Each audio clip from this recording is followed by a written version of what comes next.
चलिए सब स्टार्ट करते हैं। क्लास 12 के अच्छे चैप्टरों में से एक मैट्रिक्स।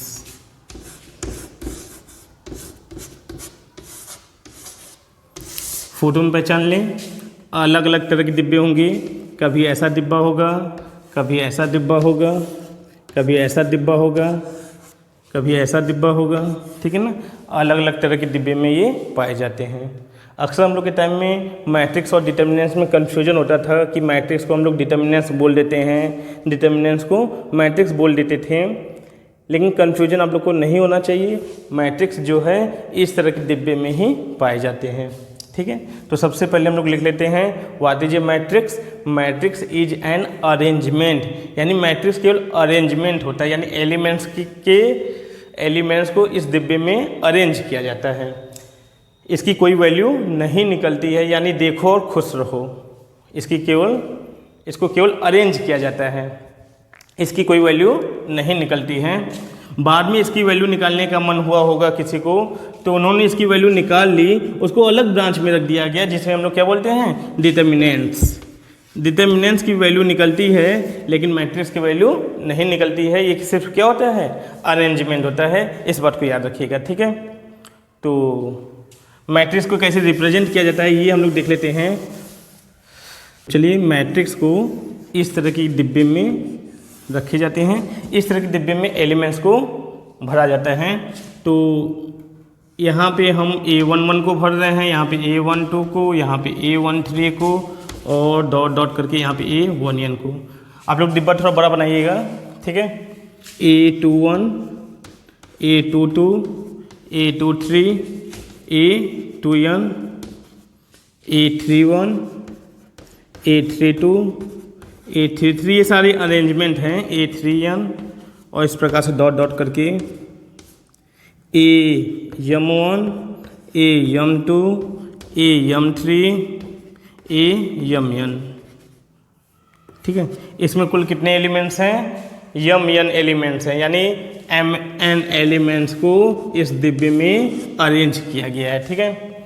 इसको फर्स्ट रो बोलेंगे, इसको सेकेंड रो, इसको थर्ड रो, फोर्थ रो, 5 रो, यानी ये जो हॉरिजॉन्टल लाइन है उसको हम लोग क्या बोलेंगे, रो बोलेंगे।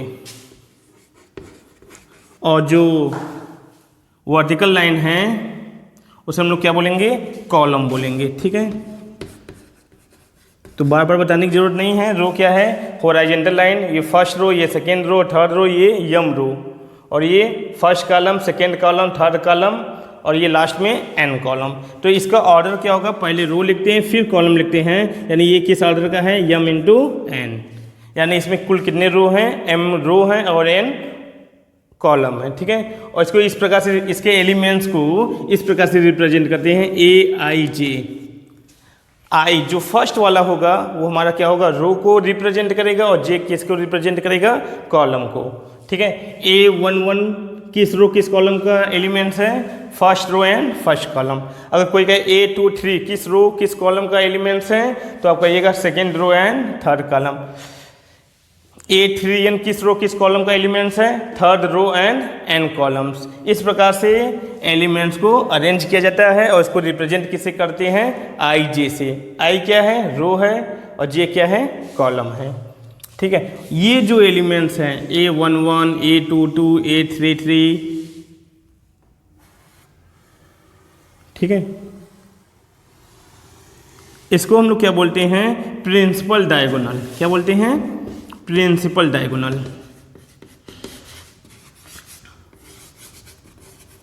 ये हमारा प्रिंसिपल डायगोनल है। और जब प्रिंसिपल डायगोनल के ऊपर वाला देखेंगे आप, तो देखिए ये 1 row second column, 1 row third column, second row third column, यानी जो प्रिंसिपल डायगोनल के ऊपर वाले एलिमेंट्स हैं, ध्यान से देखिए तो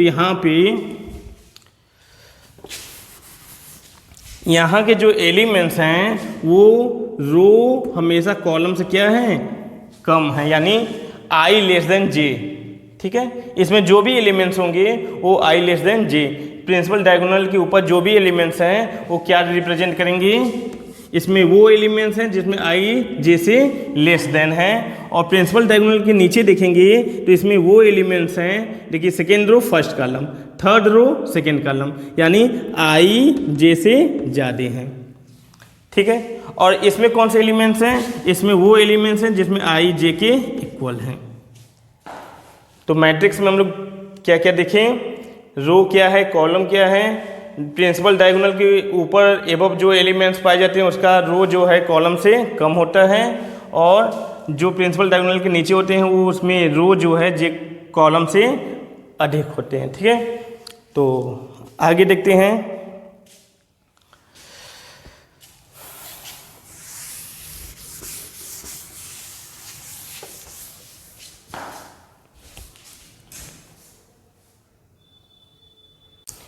देखिए, इन m cross n order matrix number of elements कितने होंगे? m n, यानी m n ऑर्डर का, m क्रॉस n ऑर्डर का कोई मैट्रिक्स होगा तो नंबर ऑफ एलिमेंट्स क्या होंगे? m n होंगे। ठीक है, तो चलिए क्वेश्चन है कि इफ मैट्रिक्स है 12 एलिमेंट्स, कितने एलिमेंट्स हैं? 12 एलिमेंट्स हैं, तो इसके ऑर्डर क्या क्या हो सकते हैं?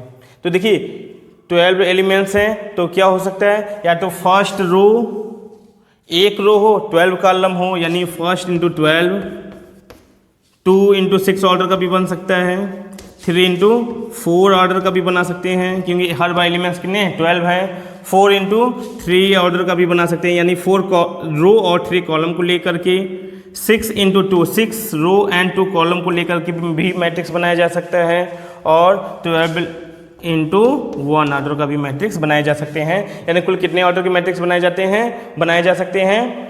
6 मैट्रिक्स बनाए जा सकते हैं। 1 इंटू 12 ऑर्डर के, 2 इंटू 6 ऑर्डर के, 3 इंटू 4 ऑर्डर के, 4 into 3, 6 into 2 and 12 into 1 order के मैट्रिक्स बनाए जा सकते हैं। ठीक है, नेक्स्ट क्वेश्चन हम लोग देखते हैं।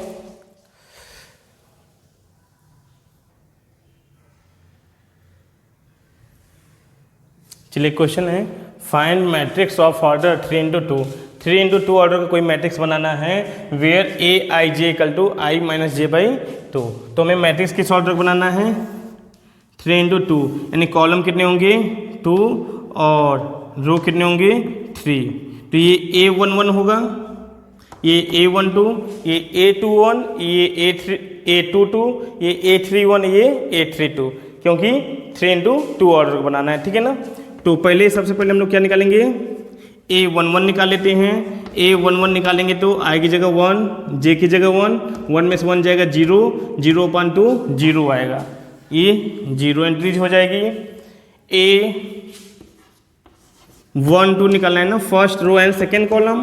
तो फर्स्ट रो I की जगह 1 रखिए, J की जगह 2 रखिए, 1 माइनस 2/2 यानी -1/2 आ जाएगा यहाँ पे। फिर हमको ये फिलअप करना है, ये क्या है? सेकेंड रो फर्स्ट कॉलम यानी A21। तो I की जगह 2 रखिए, J की जगह 1 रखिए, /2 यानी 1/2 हो जाएगा ये।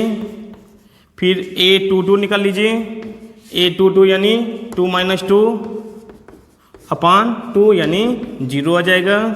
फिर A31 निकाल लीजिए, 3 में से 1 जाएगा 2, 2/2 यानी 1। फिर A32 निकालिए, A32 निकालेंगे, 3 में से 2 जाएगा 1, 1/2। इस प्रकार से हम लोग 3 इंटू 2 ऑर्डर का मैट्रिक्स फाइंड कर सकते हैं। ठीक है, इस तरह के क्वेश्चन आपके NCERT में दिए हुए हैं, सॉल्व करिएगा।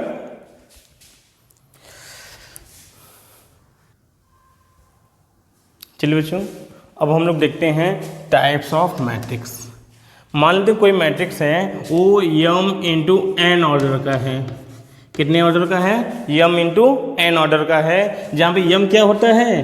रो होता है, और n क्या होता है? कॉलम होता है।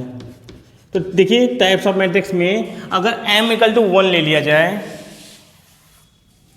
m इक्वल टू क्या ले लिया जाए? 1 ले लिया जाए, तो कैसा मैट्रिक्स बनेगा? 1 ऑर्डर एंड 1 रो होगा, और कॉलम कितने होंगे? n होंगे, यानी इस तरीके का फोटो बनेगा जिसमें रो कितने हैं? 1 है, कॉलम कितने हैं? ढेर सारे हैं, 1 इंटू n। तो इस मैट्रिक्स को हम लोग बोलेंगे रो मैट्रिक्स। क्या बोलेंगे? रो मैट्रिक्स, जिसमें एक ही ऑर्डर होगा, एक ही रो होगा, उसको हम लोग रो मैट्रिक्स बोलेंगे। अगर n बराबर 1 ले लें तो, इफ n इक्वल टू 1 ले लें तो, यानी कॉलम एक ही लेना है, रो कई सारे हो सकते हैं, तो इसको हम लोग क्या नाम रखे हैं? Column matrix. ठीक है। अगर यम ग्रेटर देन एन हो जाए, यम ग्रेटर देन एन, यानी रो ज़्यादा हो और कॉलम कम हो, कॉलम कम हो रो ज़्यादा हो, तो फोटो कैसा बनेगा? कुछ ऐसा बनेगा, क्योंकि कॉलम क्या है? कम है, रो क्या है? ज़्यादा है। अगर यम लेस देन एन ले लिया जाए, यानी रो को कम लेना है और कॉलम को ज़्यादा लेना है, रो को कम लेना है और कॉलम को ज़्यादा लेना है, यानी इस तरह से कॉलम ज़्यादा हो जाएगा और रो कम हो जाएगा। और एक कंडीशन और बन सकता है, if m equal to n, if m equal to n, m equal to n यानी रो और कॉलम सब क्या हों? इक्वल हों। ठीक है, तो इसका नाम तो रखा गया रो मैट्रिक्स, इसका नाम रखा गया कॉलम मैट्रिक्स। रो और कॉलम इक्वल होंगे तो इसका नाम रखा गया है स्क्वायर मैट्रिक्स, स्क्वायर मैट्रिक्स। ठीक है, अब इसको देखते हैं, इसमें रो ज़्यादा है और इसमें कॉलम ज़्यादा है। तो अगर रो ज़्यादा है तो दो नाम चूज किया गया, एक वर्टिकल एक हॉरिजॉन्टल। तो वर्टिकल किसके लिए सही पड़ेगा? इसके लिए, तो इसको हम लोग नाम रखते हैं वर्टिकल मैट्रिक्स, वर्टिकल मैट्रिक्स, और इसके लिए हॉरिजॉन्टल मैट्रिक्स। बुक्स में इसका डिफिनेशन दिया, 3-4 पेज में दिया हुआ है, तो बुक्स के डिफिनेशन ना लिखा करके हम इस तरह से समझा दे रहे हैं। अगर फर्स्ट एक रो रहेगा तो रो मैट्रिक्स, एक कॉलम रहेगा तो column matrix, m greater than n then vertical matrix, m less than n horizontal matrix, and m equal to n होगा तो क्या होगा? स्क्वायर मैट्रिक्स होगा। ठीक है, अब हम लोग देखेंगे स्क्वायर मैट्रिक्स क्या होता है। स्क्वायर मैट्रिक्स के दो भाग होते हैं, एक होता है ट्रायंगुलर मैट्रिक्स और एक होता है डायगोनल मैट्रिक्स। ट्रायंगुलर मैट्रिक्स के भी अपने दो भाग होते हैं, एक होता है लोअर ट्रायंगुलर मैट्रिक्स और एक होता है upper triangular matrix. Lower triangular matrix में क्या होता है कि उसमें वो सारे एलिमेंट्स जीरो होते हैं जो प्रिंसिपल डायगोनल के ऊपर हों। प्रिंसिपल डायगोनल के ऊपर के सारे एलिमेंट्स क्या होते हैं? जीरो होते हैं। और प्रिंसिपल डायगोनल के सारे एलिमेंट्स को किससे रिप्रेजेंट किया जाता है? ए आई जे जीरो होगा if I less than J.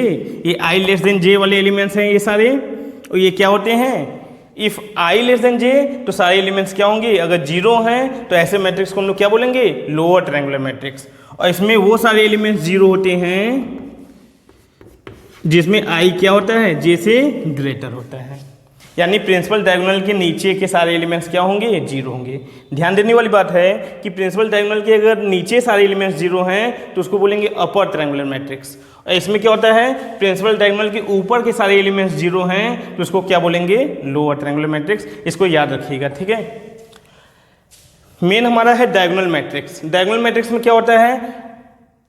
I greater than जे हो या आई लेस देन जे हो, यानी रो कॉलम से बड़ा हो चाहे छोटा हो, वो सारे एलिमेंट्स क्या होंगे? जीरो होंगे।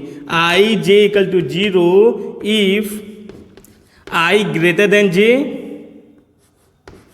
और आई लेस देन जे, यानी प्रिंसिपल डायगोनल के ऊपर के सारे एलिमेंट्स जीरो हों और प्रिंसिपल डायगोनल के नीचे के सारे एलिमेंट्स जीरो होने चाहिए, तो ऐसे मैट्रिक्स को हम लोग क्या बोलेंगे? Diagonal matrix. अच्छा, एक बात याद रखिएगा, इसमें आई इक्वल टू जे, ये क्या है? ये कौन सा एलिमेंट्स है? आई इक्वल टू जे। इसके बारे में कुछ नहीं कहा जा रहा है, इसके एलिमेंट्स कुछ भी हो सकते हैं, यानी यहाँ जीरो भी भर सकते हैं आप। इसके बारे में कोई कंडीशन नहीं, कोई बाउंडेशन नहीं है आपको। केवल आपको ये याद रखना है कि प्रिंसिपल डायगोनल के ऊपर जीरो होने चाहिए, प्रिंसिपल डायगोनल के नीचे जीरो होने चाहिए। प्रिंसिपल डायगोनल कुछ भी हो सकता है, आप जीरो एंट्रीज भी भर सकते हैं। चलिए कुछ एग्जाम्पल्स लेते हैं। आपको सिलेक्ट करना होगा कि कौन कौन से मैट्रिक्स इसमें से डायगोनल मैट्रिक्स हैं। ठीक है, चलिए आपको ये सिलेक्ट करना है इसमें से कौन कौन से मैट्रिक्स डायगोनल मैट्रिक्स है। तो आपको चेक कैसे करेंगे? आपको देखना क्या है कि प्रिंसिपल डायगोनल के ऊपर के सारे एलिमेंट्स और प्रिंसिपल डायगोनल के नीचे के सारे एलिमेंट्स जीरो होने चाहिए। तो इसमें देखिए प्रिंसिपल डायगोनल के ऊपर के सारे एलिमेंट्स जीरो हैं, प्रिंसिपल डायगोनल के नीचे के सारे एलिमेंट्स जीरो हैं, अतः ये therefore this is a diagonal matrix, ये डायगोनल मैट्रिक्स है। इसको देखते हैं, प्रिंसिपल डायगोनल के ऊपर जीरो देखना है और प्रिंसिपल डायगोनल नीचे, तो प्रिंसिपल डायगोनल कुछ भी हो सकता है। तो देखिए इसके ऊपर एलिमेंट्स जीरो हैं, इसके नीचे भी एलिमेंट्स जीरो हैं, इसलिए ये भी क्या है, प्रिंसिपल डायगोनल मैट्रिक्स है। चलिए ये बताइए ये प्रिंसिपल डायगोनल मैट्रिक्स है कि नहीं है। तो देखिए इसके ऊपर भी जीरो है और इसके नीचे भी जीरो है, ये कुछ भी हो सकता है, ये जीरो हो, 1 हो, 2 हो, रियल हो, इमेजिनरी हो, कुछ भी हो, इसकी बात हम लोग नहीं करेंगे। बस डिफिनेशन मेरा ये है कि Aij equal to zero, principal diagonal matrix का डिफिनेशन ये है Aij equal to zero if i less than j या i is not equal to j, direct लिख सकते हैं। अगर i j के इक्वल नहीं है तो सारे एलिमेंट्स क्या होने चाहिए, जीरो होने चाहिए। ठीक है, तो देखिए ना प्रिंसिपल ये इसके ऊपर भी एलिमेंट्स जीरो हैं, इसके नीचे के एलिमेंट्स जीरो हैं, तो ये भी डायगोनल मैट्रिक्स है। इसको देख लीजिए, तो प्रिंसिपल डायगोनल कुछ भी हो सकता है, इसके ऊपर के एलिमेंट्स जीरो, इसके नीचे के एलिमेंट्स जीरो, इसलिए ये भी डायगोनल मैट्रिक्स है, ये भी डायगोनल मैट्रिक्स है, ये भी डायगोनल मैट्रिक्स है। लेकिन इसको ना एक विशेष टाइप का ये डायगोनल मैट्रिक्स है, special type of diagonal matrix है, इसलिए इसको अलग से एक नाम दे दिया गया, इसका नाम दे दिया गया नल मैट्रिक्स। नल मैट्रिक्स एक अलग से नाम दे दिया गया क्योंकि सारे एलिमेंट्स जीरो हैं, इसलिए इसका नाम दे दिया गया नल मैट्रिक्स। लेकिन ये भी डायगोनल मैट्रिक्स है, ये याद रखिएगा। चलिए ये बताइए डायगोनल मैट्रिक्स है कि नहीं है। तो इसके ऊपर के एलिमेंट सारे जीरो हैं, इसके नीचे के सारे एलिमेंट्स जीरो हैं, ये भी डायगोनल मैट्रिक्स है। चलिए ये बताइए डायगोनल मैट्रिक्स है कि नहीं है। ये तो स्क्वायर मैट्रिक्स ही नहीं है क्योंकि ये इसका ऑर्डर सेम नहीं है, मतलब रो और कॉलम इक्वल नहीं है, ये स्क्वायर मैट्रिक्स नहीं है, तो डायगोनल होने की कोई बात ही नहीं है। ये एक ही एलिमेंट्स है, इसलिए एक रो एक कॉलम है इसमें, ये भी डायगोनल मैट्रिक्स है। और 2 × 2 ऑर्डर का मैट्रिक्स है, ये भी डायगोनल मैट्रिक्स है। लेकिन इसको अलग से नाम दे दिया गया नल मैट्रिक्स, इसलिए इसको नाम दे दिया गया नल मैट्रिक्स, और इसका भी नाम दे दिया गया नल मैट्रिक्स। लेकिन ये सारे मैट्रिक्स जो हैं डायगोनल मैट्रिक्स हैं, केवल यही मैट्रिक्स जो है डायगोनल मैट्रिक्स नहीं है। क्यों? क्योंकि ये स्क्वायर मैट्रिक्स भी नहीं है। ठीक है, कुछ क्वेश्चन देते हैं हम आपको। डायगोनल मैट्रिक्स के भी दो पार्ट्स होते हैं, एक होता है स्केलर मैट्रिक्स, एक होता है यूनिट मैट्रिक्स। तो सबसे पहले डायगोनल मैट्रिक्स बना लेते हैं हम लोग। डायगोनल मैट्रिक्स कैसा, A0 0 0 0 0 A0 लिख देते हैं और 0 0 A। ठीक है, ये मैट्रिक्स क्या होगा, स्केलर मैट्रिक्स होगा। 3 × 3 ऑर्डर का है ना, ये मैट्रिक्स होगा स्केलर मैट्रिक्स। अगर A की जगह 1 मान लिया जाए तो, अगर A की जगह 1 हो जाए तो इसका एक अलग से नाम दे दिया गया जिसका नाम है क्या, यूनिट मैट्रिक्स। ये काम की चीज़ है, इसकी हर जगह ज़रूरत पड़ेगी। ये कैसा मैट्रिक्स है, 3 × 3 ऑर्डर का मैट्रिक्स है, और ये मैट्रिक्स क्या है, यूनिट मैट्रिक्स है। ठीक है, तो यूनिट मैट्रिक्स क्या होता है, जिसमें स्केलर मैट्रिक्स में A की वैल्यू अगर 1 हो जाए तो उस मैट्रिक्स कैसा होगा, यूनिट मैट्रिक्स होगा। ठीक है, यूनिट मैट्रिक्स ये 3 ऑर्डर का है, 2 ऑर्डर का लिखना हुआ यूनिट मैट्रिक्स तो क्या होगा, 1 0 0 1। 1 ऑर्डर का लिखना हुआ तो 1, 4 ऑर्डर का लिखना हुआ तो 1 0 0 0 0 1 0 0 0 0 0 सॉरी 1 0 एंड 0 0 0 1। ये 4 ऑर्डर का यूनिट मैट्रिक्स है। देखिए बच्चों क्वेश्चन है, minimum number of zeros in triangular matrix, यानी कोई ट्रायंगुलर मैट्रिक्स दिया हुआ है, उसमें मिनिमम नंबर ऑफ जीरोज कितने भर सकते हैं आप। मिनिमम, मैक्सिमम तो बहुत हो सकता है, लेकिन मिनिमम नंबर ऑफ जीरोज कितने हो सकते हैं। तो देखिए ट्रायंगुलर मैट्रिक्स क्या होता है, ट्रायंगुलर मैट्रिक्स प्रिंसिपल डायगोनल के ऊपर के सारे एलिमेंट्स या प्रिंसिपल डायगोनल के नीचे के सारे एलिमेंट्स क्या होने चाहिए, जीरो होने चाहिए। ठीक है, ये हमारा principal diagonal elements, principal diagonal matrix, ये प्रिंसिपल डायगोनल हो गया। इसके ऊपर के सारे एलिमेंट्स जीरो हों या इसके नीचे के सारे एलिमेंट्स क्या हों, जीरो। अच्छा, ये स्क्वायर मैट्रिक्स में होता है, इसका ऑर्डर कितना है, m × n। एक काम करते हैं, इसको स्क्वायर मैट्रिक्स बनाने के लिए इसमें अगर n कॉलम हैं तो n रो भी ले लें, an1 an2 an3 an यानी इसका जो ऑर्डर होगा n × n यानी n²। इसमें कुल कितने एलिमेंट्स हैं, total number of elements number of elements कितने हैं, n स्क्वायर, इसमें कुल n स्क्वायर एलिमेंट्स हैं। अब हमसे पूछा जा रहा है कि minimum number of zero in triangular matrix. Triangular matrix दो तरह के होते हैं, एक होता है अपर ट्रायंगुलर मैट्रिक्स, एक होता है लोअर ट्रायंगुलर मैट्रिक्स। अगर मान लेते हैं, सपोज करते हैं लोअर ट्रायंगुलर मैट्रिक्स ही है, तो उसमें कुल कितने जीरोज होंगे, प्रिंसिपल डायगोनल्स के ऊपर के सारे एलिमेंट्स क्या होने चाहिए, जीरो होने चाहिए। अगर अपर ट्रायंगुलर मैट्रिक्स है तो इसके इस प्रिंसिपल डायगोनल के नीचे के सारे एलिमेंट्स क्या होने चाहिए, जीरो होने चाहिए। तो क्वेश्चन ये है मिनिमम नंबर ऑफ जीरोज कितने होंगे, यानी अगर ये लोअर ट्रायंगुलर मैट्रिक्स से मान लिया जाए तो इसमें मिनिमम नंबर ऑफ जीरोज, ये जीरो, ये जीरो, ये जीरो, ये जीरो, ये जीरो, ये जीरो, तो मिनिमम नंबर ऑफ जीरोज यानी इतने जीरो तो होने ही चाहिए, इवन ये जीरो हो चाहे ना हो, इसको तो हर हाल में जीरो होना ही पड़ेगा। ठीक है, तो कुल कितने जीरो होंगे अगर ये n क्रॉस n ऑर्डर का कोई स्क्वायर मैट्रिक्स है तो आपको ये तो मालूम होगा कि प्रिंसिपल डायगोनल्स के ऊपर जितने एलिमेंट्स होंगे उतने ही एलिमेंट्स नीचे होंगे। यानी ये अगर सारे एलिमेंट्स को अगर हम x मान लें, क्या मान लेते हैं हम लोग, x, तो यहां पर भी कुल कितने एलिमेंट्स होंगे, x होंगे। ठीक है, x यानी x plus n square plus x। अच्छा, इसमें कुल x एलिमेंट्स हैं, इसमें कुल x एलिमेंट्स हैं, इसमें कुल कितने एलिमेंट्स हैं प्रिंसिपल डायगोनल में, देखिए a1 a2 a3, लास्ट में कितना दिया है, an दिया है ना, तो इसमें कुल कितने एलिमेंट्स होंगे, n एलिमेंट्स होंगे। इसमें n एलिमेंट्स हो गए हमारे, इसमें हमने सपोज कर लिए x एलिमेंट्स हैं, और इसमें भी कुल कितने एलिमेंट्स होंगे, x एलिमेंट्स होंगे। तो मिनिमम नंबर ऑफ जीरोज निकलना है ना, तो देखिए x plus n plus x plus n plus x equal to total number of elements n square, यानी x 2x equal to n square, ये इधर जाएगा तो n हो जाएगा, x बराबर क्या जाएगा, n square minus n by 2। ये फॉर्मूला होता है, इसको याद रख लीजिएगा। यानी कोई भी हमारा स्क्वायर मैट्रिक्स दिया हुआ है तो मिनिमम नंबर ऑफ जीरोज कैसे फाइंड होगा, x equal to n square minus n by 2।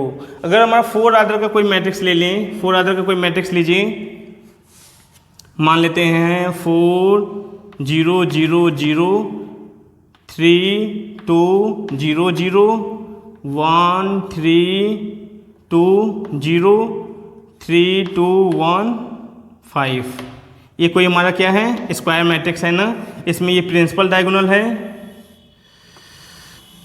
इसके सारे एलिमेंट्स, ऊपर के सारे एलिमेंट्स जीरो हैं। कौन सा मैट्रिक्स है, लोअर ट्रायंगुलर मैट्रिक्स है। कितने ऑर्डर का है, 4 ऑर्डर का है। तो मिनिमम नंबर ऑफ जीरो कितने होने चाहिए, 1 2 3 4 5 6। अगर इस फॉर्मूले से भी निकालेंगे तो 6 ही आएगा। देखिए n की जगह 4 रखिए, 4 4 जा 16, 16 में से 4 जाएगा 12, 12/2 इक्वल टू 6।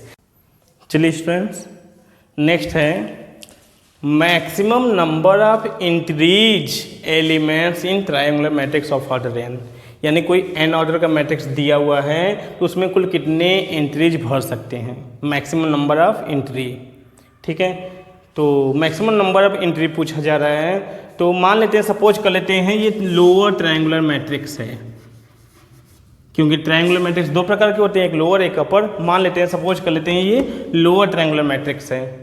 अगर लोअर ट्रायंगुलर मैट्रिक्स है तो प्रिंसिपल डायगोनल के ऊपर के सारे एलिमेंट्स क्या होंगे, जीरो होंगे। यहाँ भी जीरो, यहाँ भी जीरो, यहाँ भी जीरो, यहाँ भी जीरो, यहाँ भी जीरो। तो एंट्री कितने प्रकार से हुई, एक प्रकार से, क्योंकि इसमें सारे एलिमेंट्स जीरो ही तो भरे हैं, एक ही एंट्री तो है, 0 0 0 0 0 0। सारे जीरो एक समान होंगे ना, जीरो मतलब इसमें कौन कितने एंट्री हैं, एक एंट्री है, जीरो, सारे जीरो ही हैं। तो इसमें कुल कितनी एंट्री हुई, एक प्रकार से एंट्री कराएंगे, यानी एंट्री क्या होगी, 1। ऑल एलिमेंट्स आर जीरो, और सारे जीरो क्या एक प्रकार के होते हैं, एक तरह के होते हैं, इसलिए एंट्री कितनी हुई इसमें, एक तरह से हुई। इसमें कुछ भी भर सकते हैं, 1 2 3 4 5 मैक्स मान लीजिए जीरो इसमें भर दिए, इसमें जीरो नहीं भी लेते हैं 1 2 3 4 5 100 200 कुछ भी ले सकते हैं। तो इसमें कुल कितनी एंट्री हो सकती है, मैक्सिमम एंट्री कितनी हो सकती है n, मैक्सिमम एंट्री क्या हो सकती है n। अगर इसमें जीरो एक बार ले चुके हैं और जीरो नहीं लेना है तो इसमें मैक्सिमम एंट्री क्या हो सकती है, n तरीके से एंट्री हो सकता है, क्योंकि n ब्लॉक खाली है। इसमें 5 भर दीजिए, इसमें 100 भर दीजिए, इसमें 200, इसमें 5000 कुछ भी भरिए, तो इसमें कुल कितनी एंट्री हो जाएगी, n एंट्री होगी। अच्छा, जो नंबर इसमें ले चुके हैं वो नंबर अगर इसमें नहीं लेते हैं तो इसमें कुल कितनी एंट्री हो जाएगी, क्योंकि मैक्सिमम बताना है ना, मैक्सिमम बताना है, यानी जो भर लिए वो ना भरें, तो इसमें कुल कितनी एंट्री हो सकती है। तो इसमें आपने अभी बताया था फॉर्मूला, x बराबर कुल कितनी एंट्री होती है, n² माइनस n/2। अगर इसमें डिफरेंट एलिमेंट्स भर रहे हैं तो कुल कितनी एंट्रीज हो सकती है, n² माइनस n/2। तो मैक्सिमम नंबर ऑफ एंट्री क्या होगी, मैक्सिमम नंबर ऑफ एंट्री होगी, मैक्सिमम नंबर ऑफ एंट्री होगी क्या, एंट्रीज लिख दें, मैक्सिमम नंबर ऑफ एंट्रीज होगी। इसमें तो सारे जीरो भरे हैं, सारे जीरो भरे गए हैं, यानी एंट्री क्या हो गई 1 प्लस इसमें कुल कितनी एंट्री भरी जा सकती है, n एंट्री भरी जा सकती है, यानी n प्लस, यानी और इसमें कुल कितनी एंट्री भरी जा सकती है, n² माइनस n/2। इसको सॉल्व करिए, 2 1 2 हो जाएगा, यानी 2 + 2n plus n² minus n। इसको सॉल्व करेंगे तो आएगा n² प्लस n प्लस 2/2, यानी मैक्सिमम नंबर ऑफ एंट्री कितनी हो सकती है, n² प्लस n प्लस 2/2। इससे मैक्सिमम नहीं हो सकता है, मैक्सिमम से मैक्सिमम कितना हो सकता है, इतना ही हो सकता है, इससे कम एंट्रीज हो सकती है, इससे ज़्यादा एंट्रीज नहीं हो पाएगी। देखिए क्वेश्चन है, minimum number of zeros in diagonal matrix of order n। कोई n ऑर्डर का मैट्रिक्स दिया हुआ है, उसमें मिनिमम नंबर ऑफ जीरोज कितने कर सकते हैं, यानी कम से कम कुल कितने जीरो की एंट्री कर सकते हैं। तो प्रिंसिपल डायगोनल की डिफिनेशन क्या है, या तो प्रिंसिपल डायगोनल के ऊपर के सारे एलिमेंट्स जीरो हों, या तो प्रिंसिपल डायगोनल के नीचे के सारे एलिमेंट्स जीरो हों, ये कुछ भी हो सकता है, ठीक है, यहाँ जीरो भी भर सकते हैं आप। तो मिनिमम नंबर ऑफ जीरोज पूछा जा रहा है, तो यहाँ तो जीरो होना ही पड़ेगा, यहाँ जीरो के अलावा कोई चांस नहीं है, और यहाँ पर भी जीरो के अलावा कोई चांस नहीं है, यानी मिनिमम नंबर ऑफ जीरोज के लिए यहाँ और यहाँ को जीरो भरना ही पड़ेगा। आपको मालूम है अगर ये n ऑर्डर का मैट्रिक्स है, स्क्वायर मैट्रिक्स है, तो इसमें मिनिमम नंबर ऑफ एंट्रीज कितनी होती है, n² माइनस n/2। उसमें इसमें कुल कितनी एंट्रीज भर सकते हैं हम लोग, n² माइनस n/2। तो कुल कितने जीरो भरे जा सकते हैं, n² minus n/2 plus n² minus n/2, it means n² minus n, यानी कम से कम कितने जीरो भरे जा सकते हैं, n² माइनस n। देखिए कितने ऑर्डर का मैट्रिक्स लिए हैं हम, 4 ऑर्डर का मैट्रिक्स लिए ना, कुल कितने जीरो, कम से कम कुल कितने जीरो होने चाहिए, 4 का स्क्वायर 16 में से 4 जाएगा तो 12, कम से कम 12 जीरो तो हमको भरना ही पड़ेगा। अब 13 भर दो, 14 भर दो, 15 भर दो, ये आपकी मर्जी, लेकिन कम से कम 12 जीरो आपको भरना पड़ेगा। तो देखिए 12 जीरो है कि नहीं है, 1 2 3 4 5 6 7 8 9 10 11 12, यानी मिनिमम नंबर ऑफ जीरोज 12 भरना पड़ेगा। मैक्सिमम पूछ ले रहा है तो मैक्सिमम तो कुछ भी हो सकता है, मतलब कुछ भी नहीं, n² के बराबर हो सकता है ना, क्योंकि यहाँ भी जीरो भर दो, यहाँ भी जीरो भर दो, यहाँ भी जीरो भर दो, यहाँ भी जीरो भर दो, ठीक है ना। तो मैक्सिमम तो कुछ भी हो सकता है, मैक्सिमम n² हो सकता है, लेकिन minimum number of zeros n² minus n। अगर कोई 5 ऑर्डर का मैट्रिक्स दिया हुआ है, उसमें पूछ ले कि मिनिमम नंबर ऑफ जीरोज कितने होंगे, तो अब अगर आप 5 ऑर्डर का मैट्रिक्स बनाते हैं और फिर उसके जीरो एंट्री काउंट करते हैं तो टाइम लगेगा। तो फॉर्मूला डायरेक्ट रखिए, n² माइनस n, 5 का स्क्वायर 25 माइनस 5 करेंगे 20, minimum number of zeros 20, right है।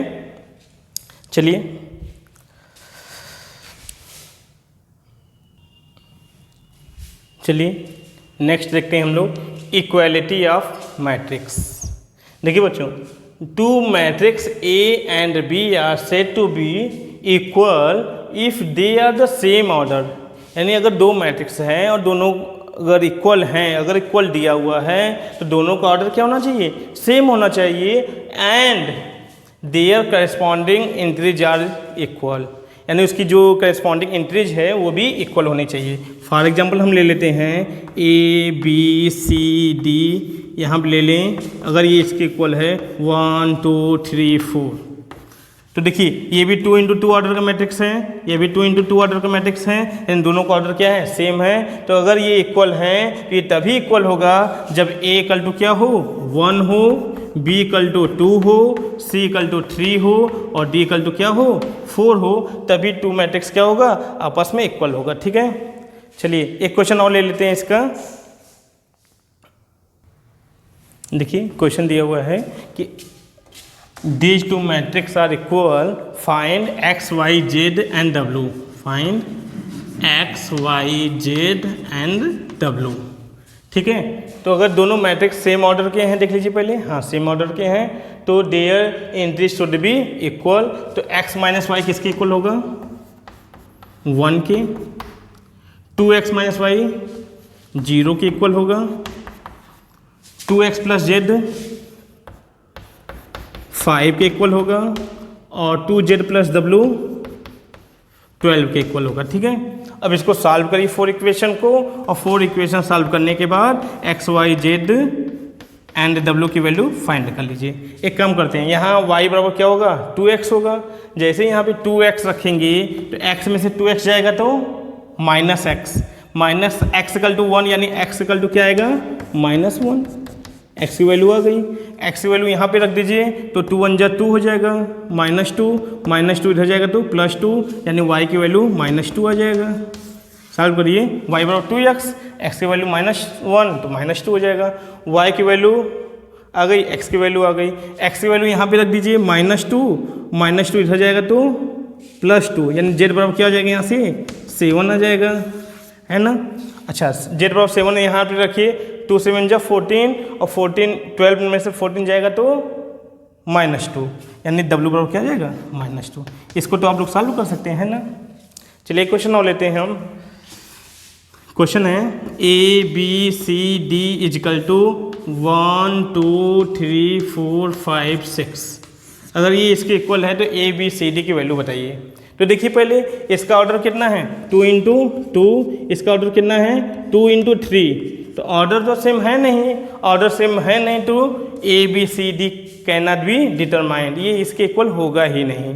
ठीक है ना, तो ये याद रखिएगा, it can not be possible. ठीक है, तो आप लोग इक्वालिटी ऑफ मैट्रिक्स क्या देखें, two matrix A and B are equal, then their order should be equal and their corresponding entries should be equal, right है। चलिए नेक्स्ट देखते हैं हम लोग।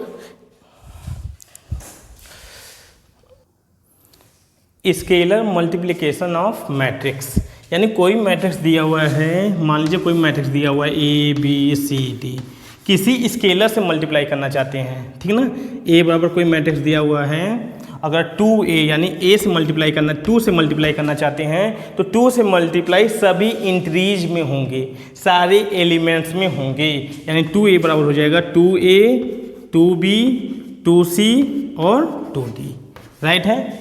एक हम लोग डायगोनल मैट्रिक्स ले लेते हैं, 1 0 0 0 3 0 0 5 0 0 5, ये A इक्वल टू दिया हुआ है। आपको एक चीज़ और बताते हैं, डायगोनल मैट्रिक्स में प्रिंसिपल डायगोनल तो को लेते हैं, बाकी सब 0 होता है ना, तो डायगोनल मैट्रिक्स को हम लोग ऐसे भी लिख सकते हैं, डायगोनल लिख करके ब्रैकेट में ना सिंपल 1 3 5 लिख सकते हैं आप, ठीक है ना। तो हमें मान लो फाइंड करना 5A, तो 5A इक्वल टू क्या हो जाएगा, डायगोनल 5 से मल्टीप्लाई कर दीजिए, 5 1 जा 5 15 25, राइट है। अब यहाँ पर भी 5A निकालेंगे तो 5 1 जा 5 0 0 0 15 0 0 0 25 होगा, ठीक है ना। तो डायगोनल मैट्रिक्स को ऐसे भी लिख सकते हैं हम लोग, ठीक है ना। अगर इस तरह से लिखा हुआ है, मान लीजिए कहीं लिखा हुआ है डायगोनल मैट्रिक्स, इस तरह से लिख दिया 1 2 3 1 2 3, तो कैसे मैट्रिक्स बनाएंगे आप समझिएगा, 1 0 0 0 2 0 0 0 3। तो इसको इन द शॉर्ट फॉर्म इस प्रकार से लिखा जाता है, ठीक है ना। ये भी डायगोनल मैट्रिक्स है, इसको इस फॉर्म में चेंज कर सकते हैं आप, ठीक है ना। चलिए